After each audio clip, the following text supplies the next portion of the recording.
सपनों में तुम संग सुख कर सपनों में तुम संग सुख कर रन गई भोर के दुख भर लाई सपनों में तुम संग सुख कर सपनों में तुम संग सुख कर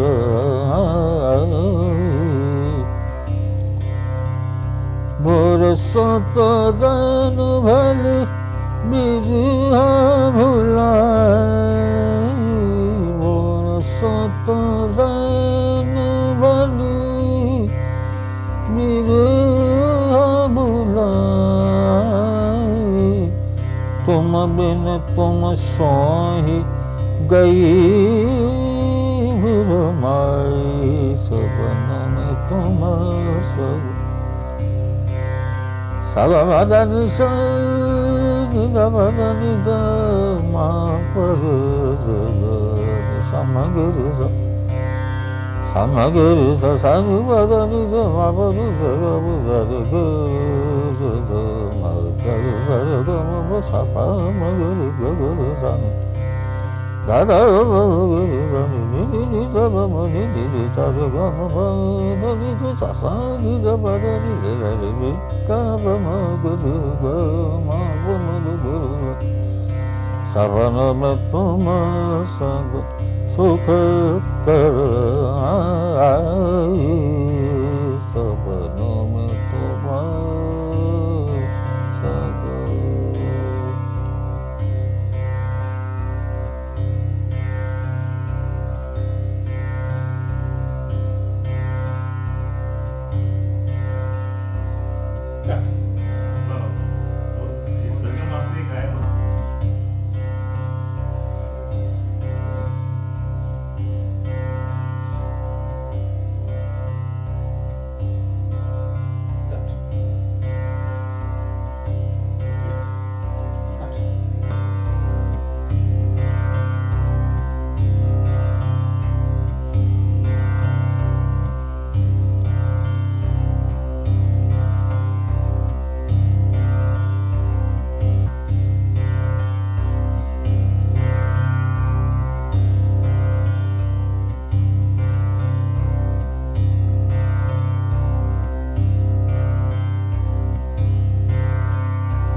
पंडित जी, लोग रागों के साथ मूड को जोड़ते हैं, तो अहिर भैरव के साथ कौन से मूड को जोड़ा जाता है?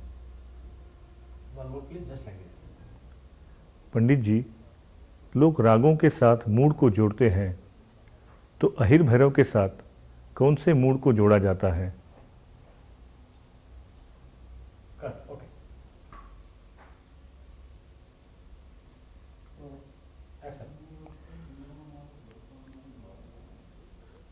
राग अहिर भैरव की एलिमेंट्स कौन सी हैं? राग अहिर भैरव की एलिमेंट्स कौन सी हैं? राग अहिर भैरव की एलिमेंट्स कौन सी हैं?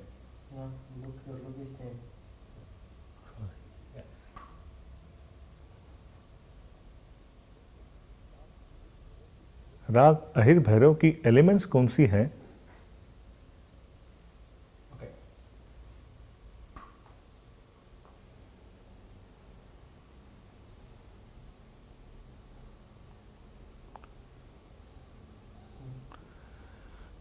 फिल्म म्यूज़िक में भी अहिर भैरव का इस्तेमाल किया गया है, उसके बारे में आप क्या कहेंगे? फिल्म म्यूज़िक में भी अहिर भैरव का इस्तेमाल किया हुआ है, उसके बारे में आप क्या कहेंगे? क्या गया है? पंडित जी, आप तो एक अच्छे रचनाकार और कंपोज़र हैं। फिल्म में भी आपने संगीत दिया है, तो फिल्म म्यूज़िक में भी अहिर भैरव का इस्तेमाल किया हुआ है, उसके बारे में आप क्या कहेंगे?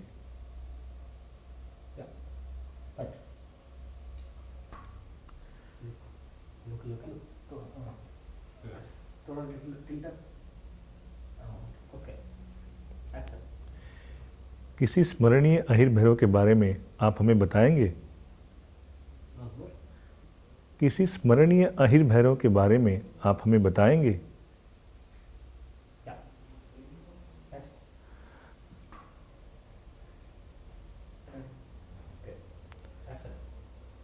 इंसान की ज़िंदगी में संगीत का क्या स्थान है?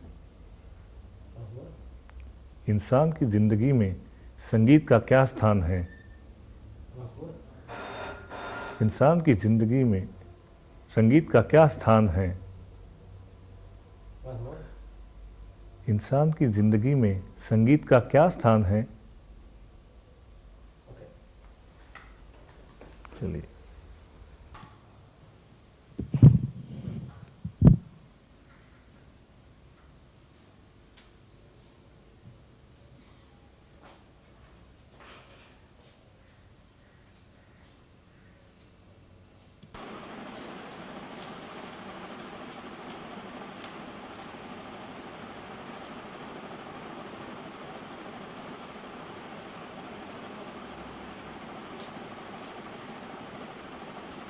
हैंडल शॉट ले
राग अडाना का प्रमुख भाव कौन सा है? अडाना राग चपल प्रकृति का राग है और उसका भाव जो है या उल्लास का रहता है या थोड़ा सा शरारत का रहता है। गगरी मोरी भरन ना दे ढीठ लंगरवा, या थोड़ा सा कभी कभी ओजपूर्ण रहता है। राम चढ़ो गढ़ लंका संग लिए लखन वीर। तो बंदिशों से यूं पता चलता है कि उसका भाव या थोड़ा सा शरारत वाला या थोड़ा सा ओजपूर्ण रहता।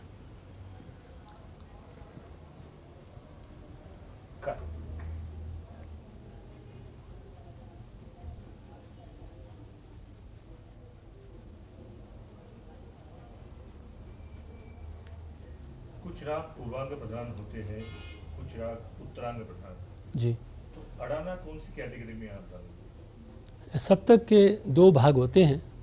सा से पातक को पूर्वांग कहते हैं और माँ से सातक को उत्तरांग कहते हैं। तो ये राग जो है चंचल प्रकृति का है और इसका जितना भी विस्तार होता है वो उत्तरांग में ही होता है। तो ये उत्तरांग प्रधान राग है। कट।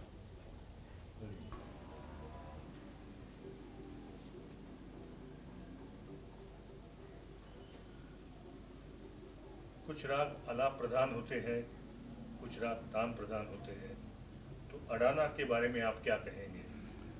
देखिए, चपल प्रकृति का जो राग होगा वो आलाप प्रधान हो ही नहीं सकता, लेकिन ये सिर्फ तान प्रधान है ये भी ठीक नहीं है। इसमें बहलावे होते हैं, चपलता जिस तरह से कायम रह सके वही एक तरीका है अडाना को ठीक तरह से पेश करने का। इसलिए मैं ये कहूँगा कि छोटे छोटे आलाप हों और ज़्यादा मध्य लय और द्रुत लय में फिर बाद में गाया जाए। कट।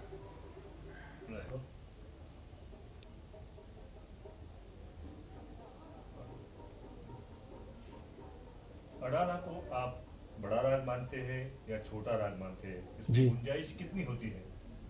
देखिए, राग तो कोई बड़ा नहीं कोई छोटा नहीं, हर एक राग की अपनी अपनी प्रकृति है, उसकी चाल है। जैसे इन्हीं सुरों में एक राग दरबारी है जिसमें कि गांभीर्य है, गहराई है और उसमें आलाप का इतना स्थान है कि उसमें जो कलाकार है वो अपने मन की गहराइयों को बाहर ला सकता है। जैसे गंधार के ऊपर आंदोलन, ध्यावत के ऊपर आंदोलन और मंत्र सप्तक के ऊपर जोर। तो जो इंसान जो है, जो कलाकार है, वो राग की जो मन की जो गहराई है वो दरबारी के थ्रू ज़्यादा ला सकता है। लेकिन बड़ा और छोटा राग जैसे मैंने आगे अर्ज़ की कोई नहीं होता। तो जैसे भाव मन के बढ़ते हैं, आगे चलते हैं, तो अगर देखा जाए तानों के लिए या जो चपल प्रकार के जो बहलावे हैं उनके लिए जो अडाना है वो ज़्यादा सूटेड है।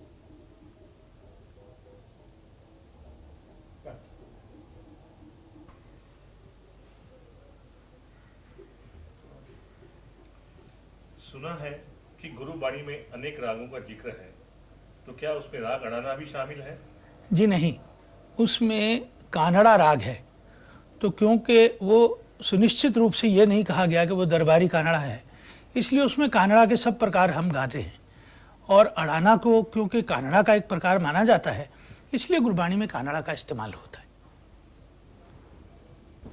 जवाब गलत हो गया, इसलिए गुरबाणी में अडाना का इस्तेमाल, मैंने कानड़ा कह दिया। हाँ, इसको रिकर विल।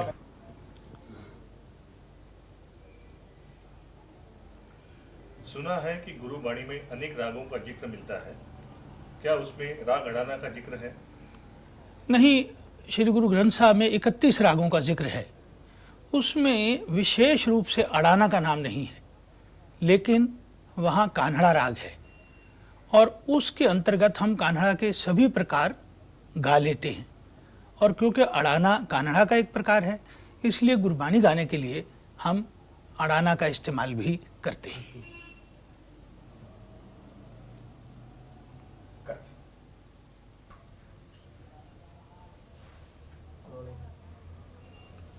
जब आप अडाना गाते हैं तब आपके मन में कौन सी फीलिंग्स होती है? मेरे मन में तो उस वक्त एक ओज की, खुशी की ये फीलिंग रहती है। बहुत ज़्यादा चपल नहीं होना, लेकिन एक मज़ा मेरी का उसमें वातावरण बना रहे, ऐसा मैं सोचता हूँ। तेजपाल जी बताएं। हाँ, किसी भी राग को गाने के समय उसका माहौल तो मन में रहता है, क्योंकि अडाना गाते समय हमें मालूम ही है कि हम चपल राग को गाने जा रहे हैं जो चंचल प्रकृति का है। तो मन में इस प्रकार के ही भाव होते हैं। और जो बंदिश है, क्योंकि उनके जो साम होते हैं ज़्यादातर सा तार सप्तक पे ऊपर होते हैं, क्योंकि उत्तरांग प्रधान राग है और तानों की बहुत ज़्यादा गुंजाइश है इसमें। देखिए, जो पुराने गायक होते थे, कई तो दरबारी राग में तान कहते ही नहीं थे, तो जब वो तान कहना चाहते थे तो वो अडाने का इस्तेमाल करते थे। तो जब इंसान जो कलाकार है जब अडाना गाने के लिए बैठता है तो उसको पता होता है कि इस प्रकार मैंने राग को खोलना है जल्दी जल्दी, और बहलावे जो हैं वो चंचल प्रकृति के होने चाहिए, और जो तान और बोल तान और सरगम तान का उनमें जोर रहता ही है। जी।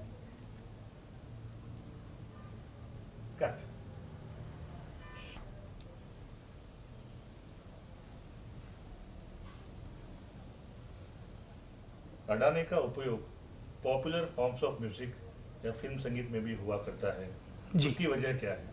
उसकी वजह साफ है, चपल प्रकृति का राग है, बड़ी जल्दी खिल जाता है, बड़ा सुंदर लगता है। मराठी नाट्य संगीत में बारंबार इसका प्रयोग होता है। एक प्याला एक नाटक था, उसमें मुझे बोल शायद याद ना हो, झड़ी कर या कुछ ऐसे बोल थे, सुना मैंने बहुत। फिर उस्ताद आमिर खान साहब ने झनक झनक पायल बाजे का जो टाइटल सॉन्ग गाया, वो तो शुद्ध अड़ाना है। तो इस प्रकार कई गाने हैं।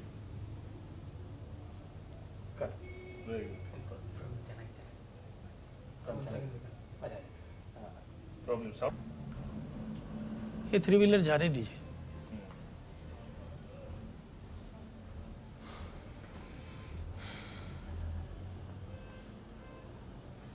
पॉपुलर फॉर्म्स ऑफ म्यूजिक में जैसे नाट्य संगीत हो या फिल्म, इसमें अडाने का उपयोग बहुत किया गया है, तो उसका कारण क्या है? कारण तो साफ है, चपल प्रकृति है, बहुत जल्दी खिल जाता है, तार के सुर रहते हैं, उसमें मज़ा रहता है। और याद करें तो एक मराठी नाटक था एकस प्याला, उसमें जो वो नाट्य संगीत था, बोल मुझे गलत भी याद हो सकते हैं, झणी कर या इस प्रकार के बोल थे उसके। और झनक झनक पायल बाजे जो फिल्म आई थी, उसका टाइटल सॉन्ग हमारे गुरु उस्ताद आमिर खान साहब ने अड़ाना में गाया था, वो तो शुद्ध अड़ाना है। चालेल? एकदम।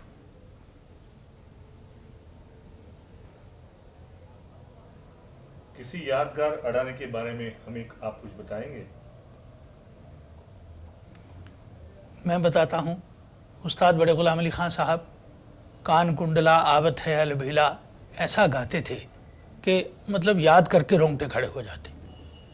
या तेजपाल भाई उस्ताद आमिर खान साहब ताबे रहो, ऐसा उन्होंने गाते थे। और एक जो बंदिश है, तान कप्तान कहा गयो जगत में फ़तेह अली ख़ान, वो एक जो शिष्य है, गुरु के प्रति एक जो समर्पण है वो उससे जाहिर होता है। क्योंकि उनको जो खिताब मिला था फ़तेह अली ख़ान साहब को, तान कप्तान का उनको खिताब मिला था, तो मेहरबान पिया ने उनके लिए एक बंदिश रची थी। तो वो भी एक यादगार है, हमेशा के लिए यादगार है संगीत जगत। और सब बुजुर्गों ने गाई है जी। जसराज जी भी गाते हैं, माता काली के, का। हाँ उनका बड़ा मशहूर है और बड़ा सुंदर गाते हैं। Cut ready.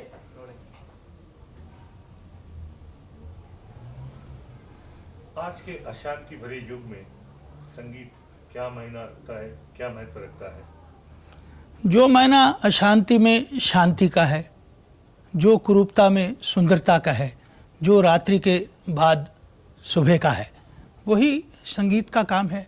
संगीत जो है वो समन्वय की कला है, वो मिलने की कला है, वो प्यार की कला है। और जब तक वो रहेगी अशांति कटती चली जाएगी। अध्यात्म और संगीत दोनों में शांति ही शांति है।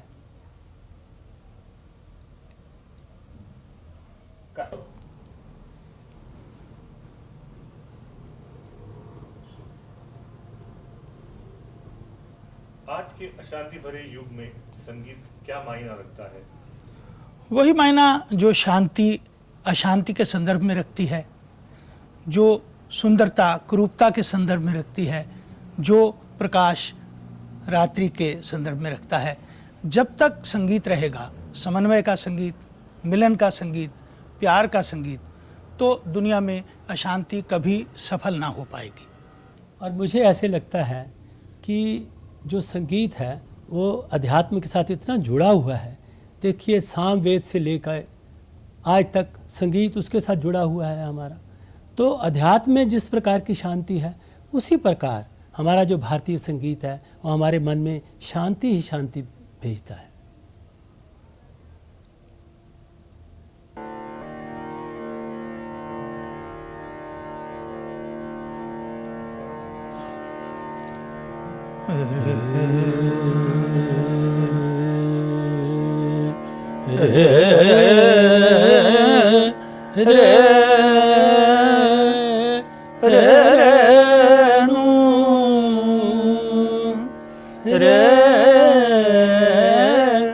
रे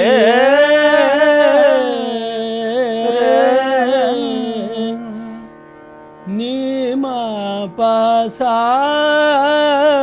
पानी पा, ये राग की पकड़ है।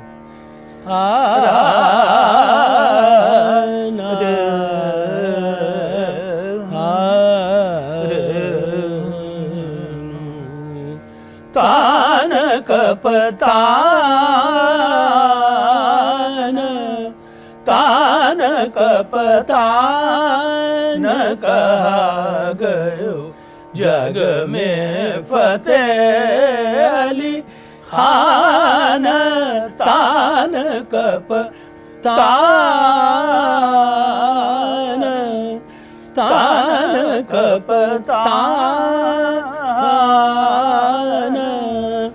तान जब गावे तब गुनी रिझावे, जब गावे तब गुनी रिझावे।